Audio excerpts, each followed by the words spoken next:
ऐकीव माहितीवर टिप्पणी करावी असं मला वाटत नाही.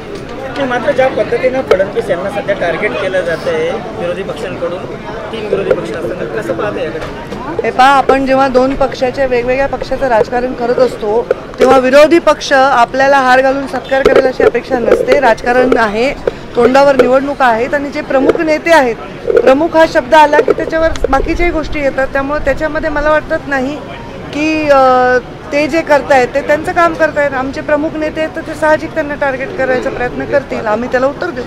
भाजप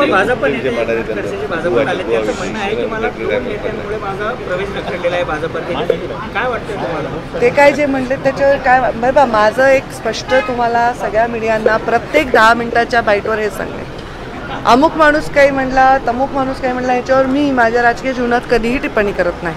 मी भूमिकांवर राजकारण करते. मला काय वाटतं, मी काय काम करते आणि काय काम झालं पाहिजे ह्याच्या पलीकडे मी कुठल्याही गोष्टीवर XYZ माणसं बोलले त्याच्यावर मी काहीही टिप्पणी करत नाही. लाडकी बहीण योजनेमुळं कुठेतरी युतीमध्येच श्रेयवादाची लढाई सुरू असते. मला वाटतं लाडकी बहीण योजना एवढी मोठी आहे आणि इतकी ॲक्सेप्टेड आहे, इतकी लोकांना आवडलेली आहे की त्या योजनेचा आम्ही सगळे मिळून जरी कामाला लागलो तरी आम्ही लोकांपर्यंत पोहोचू शकणार नाही. त्यामुळे कुठेही चढावड नाही, सगळे नेते कामाला लागले.